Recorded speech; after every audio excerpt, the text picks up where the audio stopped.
Hey guys, welcome back. I hope you are having an amazing day. Let's get right into the stories. The first one is a pro-revenge story. To set the stage, I used to live in a big but not huge city. Let's call it Palmville. I lived near the corner of a dense suburb nestled between overstuffed apartment buildings, a river that smelled like diesel when at low tide, and two busy highways. I was a minority in this neighborhood, and I caught a lot of heat for it. People didn't really like white people there, but enough of our neighbors were accepting of us that aside from a few disagreements between families and the beatings that came with them, I didn't feel like I was in danger when leaving my home. It was a rough neighborhood, but it was my home and it protected its own. The community center was like a temple, and let's call her AM was the priestess. In our neighborhood, she was respected like a living deity, and her calm and understanding reflected her status. I never once saw her behave without a strong moral code. And the final piece to set this stage, our former landlord. Short Asian lady in all the stereotypical ways, kind and sweet. Our house was above my parents' pay grade, and she knew it. She went out of her way to find house repair and maintenance jobs for tenants that were having money problems. She'd pay them by taking chunks out of their rent, oftentimes a bit larger than how much the work they did was worth. Looking back, that was probably illegal, but that's irrelevant because she died. The circumstances surrounding her death were suspect, but none of the suspects play a part in this story, so there's no need to go into detail on it. Her sons, who wanted nothing to do with real estate, took over the business. They couldn't make heads or tails of how she managed to float books with so much red in them and began dumping properties. Ours was on that list. I harbor no ill will towards them and still wish them the best. But the guy who bought the house entered the sociopath and today's victim. This guy wasted no time in making our lives hell. His first action was to raise the rent. Apparently, when the account changed hands, he was allowed to update the rent to modern pricing. We'd been there for several years, and were paying below market even from the onset, so this was a huge blow by itself. The second blow came when he said that the rent had to be ready, in full, on the first of every month. No partial payments, no work to reduce it, no extensions. Full rent on the first of the month, or an eviction notice on the second. This was hemorrhaging our savings, but we were surviving for the moment. Meanwhile, AM had lobbied hard for the city to co-fund a revival project to renovate the entire aging suburb, and she succeeded. One street at a time had conga lines of work trucks almost every day, and people were getting old leaky pipes replaced, sinkholes in yards patched, fences repaired, paint renewed. It was an amazing thing, and an enticing thing for the sociopath. Being at the corner of the neighborhood, our house was on the last street on the list, and Sociopath wanted us out so he could relist the house after renovation. He never said this directly, but multiple conversations made his intent clear even for 10-year-old me. Random inspections, overhyping of minor problems with the house, even so far as trying to bring us up on completely false animal abuse charges because our cat was attacked by what we believe was a raccoon, and he tried to claim we did it. Yeah, because a vet can't figure out the difference between knife wounds and a mauling. We read the writing on the wall and began preparations to move. We decided to move in with my oldest brother in a place I'll call Banjo Land. Most of us had moved except my other brother, who stayed behind because he still had a lot of social ties in Palmville, and his new job meant if he cut corners, he could keep paying sociopaths inflated bills. Well, despite his best efforts, he came up $20 short 1 month, and Sociopath jumped on it. He had 30 days.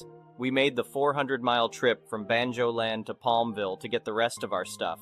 And I can't say as I approved of my brother's living conditions, but I guess that's beside the point. The month passed rather uneventfully. I guess Sociopath figured he'd won, so there was no need to burn the gas to drive out and gloat. The neighborhood had learned what was going on, and that was the first time I'd ever been back in that neighborhood where I didn't get a single call-out, a single glare, a single racist remark. Everybody behaved reverently. It was kind of disturbing in all honesty. I guess people in lower incomes all know what eviction means and felt like I was having a bad enough time already. Well, 20 days later, he says it's time to leave. We still had a week left, but it didn't matter. We didn't have the money to try fighting it with a lawyer. AM descended from the heavens and bought us a couple of extra days, but it was evident he really, really wanted us out. Possibly because the work trucks were now 1 street away. The last time I ever saw the house I grew up in, Workmen were throwing my childhood possessions into a large bin when we supposedly still had 3 days left to leave. Everything that follows is a collection of information I got through the grapevine and phone calls with people present at the events. Immediately, Sociopath moved into the house himself. Why, you may ask? People who owned the homes they were living in were getting the full cost of renovations comped by the city. He figured that by moving in himself, he'd be able to get this house he bought at liquidation price renovated for free and flip it. AM was having none of it.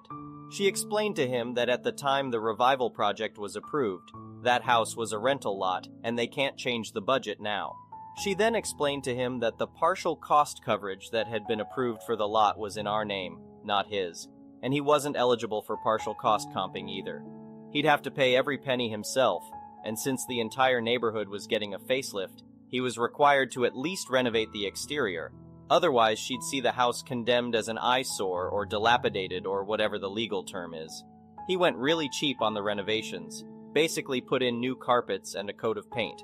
This would later come to bite him in the ass. He then began trying to sell the house in earnest. The neighborhood remembered what he'd done. There were vandalisms when nobody was there, and loud noises from the neighbors when people were there to look at the house over. And any time a prospective buyer asked around, they got the full stink eye from anybody they talked to. They made sure he simply couldn't get that house sold at market value.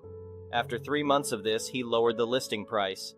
Then a month later, he lowered it again and finally got a bite. AM personally made sure he had to file every single piece of paperwork before it changed hands. Every single part of the house had to be inspected thoroughly. And that's when Karma herself caught up with him. In his hasty and cheap renovations, he'd somehow damaged the pipes. Black mold. AM remembered how he'd treated us, and she decided to pay him back in kind. I never heard how exactly she pulled it off, but she managed to delay him getting the news about the black mold being discovered for several days, long enough that by the time he did get the news, he didn't have enough time left to try getting it cleaned or make a last-ditch effort to save the house. The house was condemned days later. In their final act, AM and members of the neighborhood filed every single complaint and injunction they could, and arranged for him to be compelled by the city to demolish the house immediately, a cost he had to pay out of his own pocket. He tried to destroy a family and broke laws just to make some quick cash, and instead was left fighting a year-long legal battle and ended up losing thousands. The neighborhood remembers, the neighborhood punishes. The next one is an entitled people story. Hey there, my name is Sarah, and I have a story to tell about my neighbor Jessica.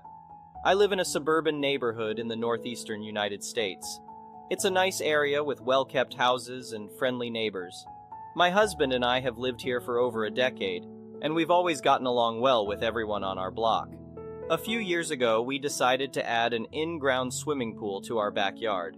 We had always wanted one, and we finally had the money to make it happen. We hired a reputable pool company and started the construction process. At first, everything was going smoothly. The construction workers were friendly and professional, and they were making great progress on the pool.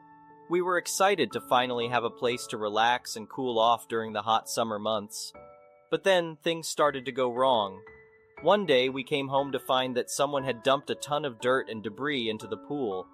It was a huge mess, and we had no idea how it had happened. We suspected that someone had deliberately sabotaged our pool, but we didn't know who or why. We decided to clean up the mess and move forward with the pool construction, but we were on high alert for any other signs of sabotage. A few days later, we noticed that our neighbor Jessica had been acting strangely. She would glare at us whenever we were outside and would make snide comments under her breath. We had always been friendly with Jessica, so we didn't know why she was suddenly acting this way. One afternoon, while my husband and I were sitting outside enjoying the sun, Jessica stormed over to our yard and started yelling at us. She accused us of putting the pool on her property and demanded that we take it down immediately. We were shocked and confused. We had made sure to follow all the necessary regulations and had the property surveyed before starting the construction. We knew that the pool was on our property, not hers. But Jessica was relentless. She kept insisting that the pool was on her property and threatened to take legal action if we didn't remove it. We tried to reason with her and show her the property survey, but she wouldn't listen. Finally, we decided to hire a lawyer to help us deal with the situation. We didn't want to escalate things, but we also didn't want to be bullied out of having our dream pool. After a few weeks of back and forth with Jessica and her lawyer, it was determined that the pool was indeed on our property. We were relieved, but also frustrated that we had to go through all this trouble to prove something that was so obvious. The pool construction was completed without any further incidents, and we were finally able to enjoy it. We invited our neighbors over for a pool party, and everyone had a great time. But we still couldn't shake the feeling that something was off with Jessica. A few weeks later, we came home from a weekend trip to find that someone had poured a ton of chemicals into our pool. The water was bright green and smelled terrible.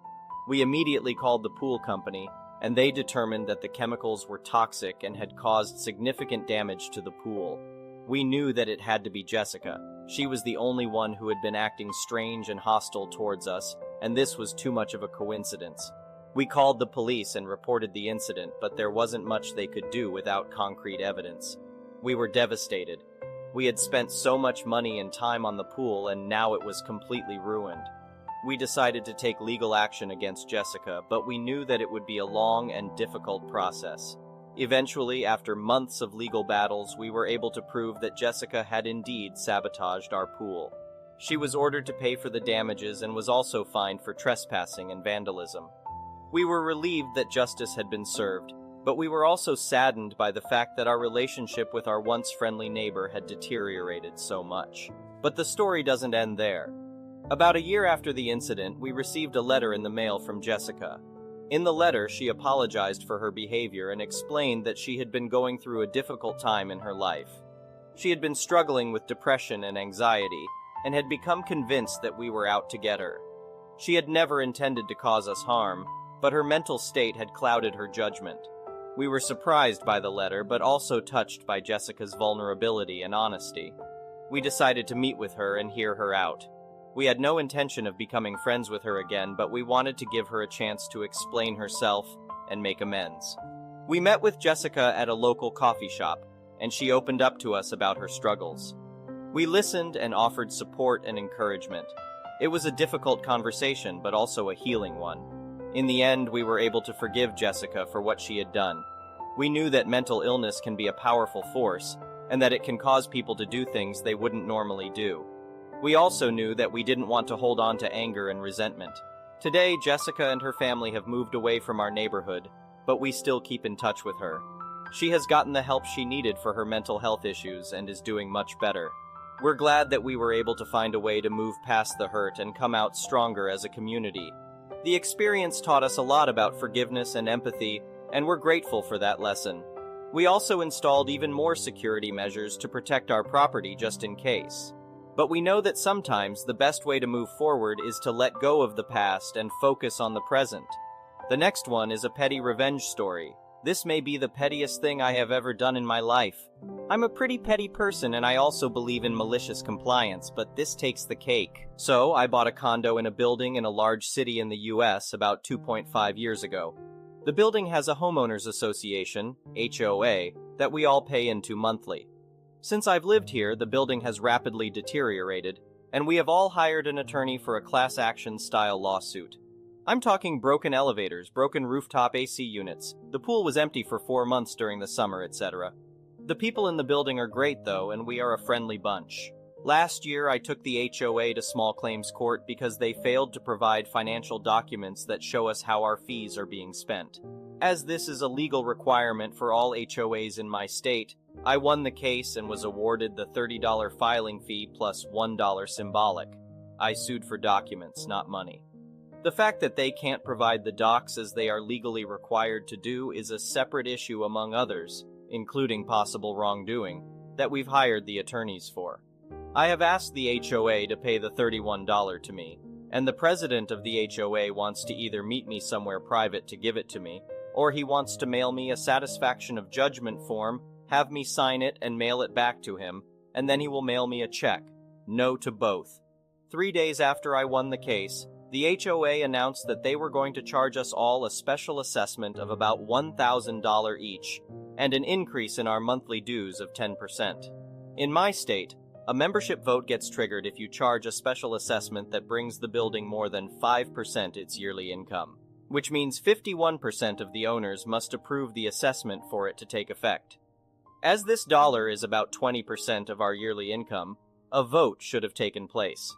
When we asked about this vote, the HOA said that it was being made under an emergency clause, which means that the membership vote doesn't have to take place. The emergency? Fixing the elevator that broke on December 24th, 2021. The spirit of the emergency clause is for things like fire, earthquake, flood, etc., not a broken elevator that has been broken for a year already. When there was understandable pushback, the HOA sent out a little email stating that anyone who didn't pay the assessment would have a lien put on their unit. The liens came down yesterday on those that couldn't pay $1,000 on short notice.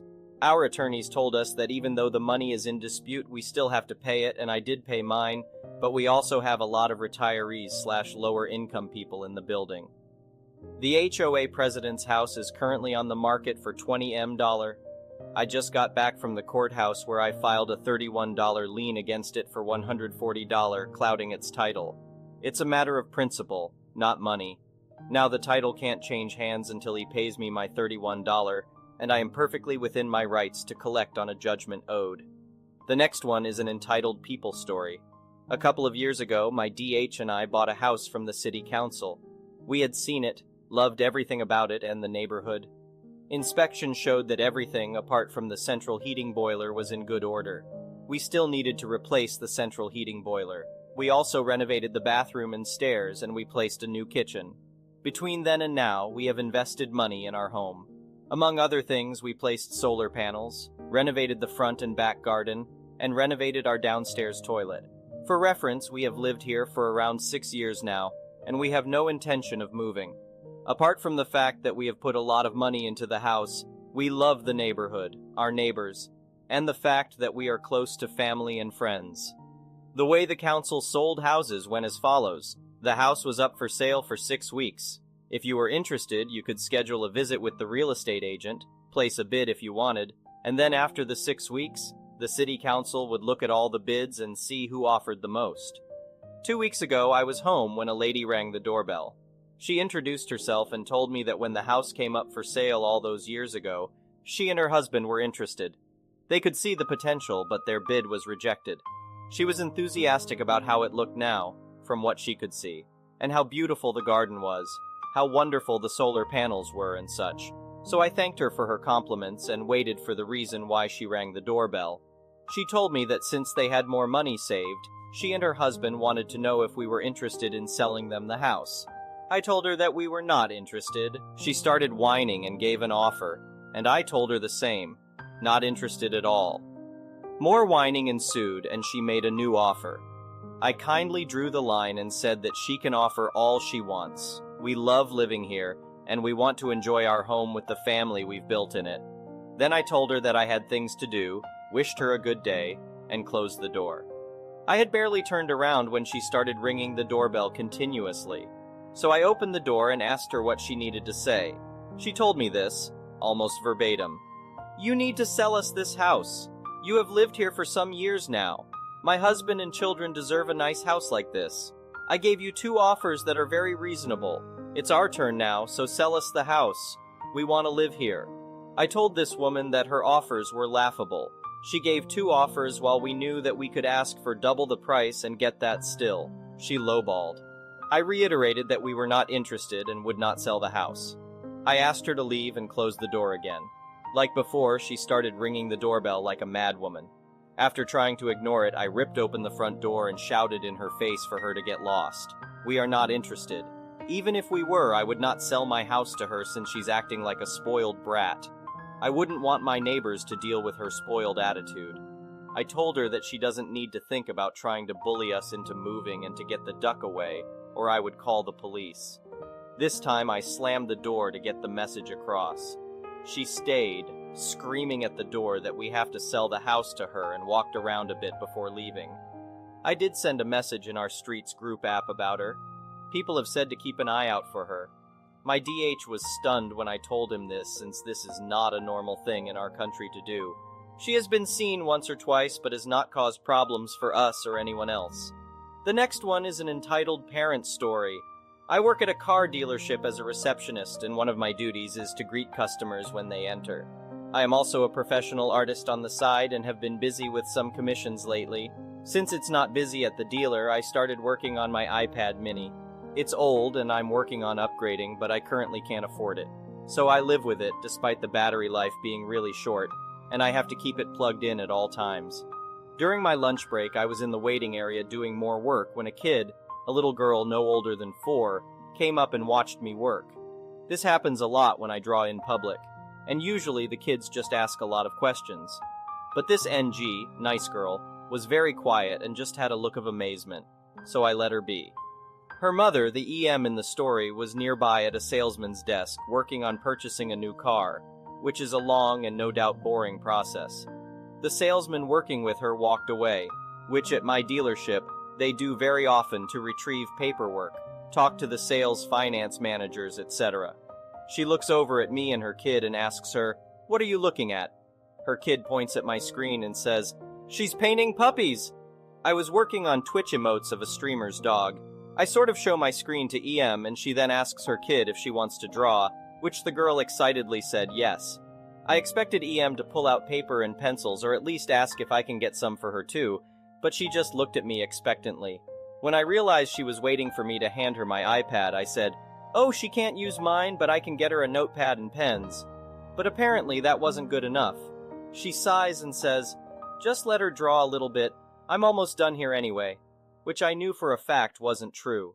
They were waiting for bank approval for a loan, which can take anywhere between 5-30 minutes, and even then, they'll be here longer for finance paperwork, detailing, etc.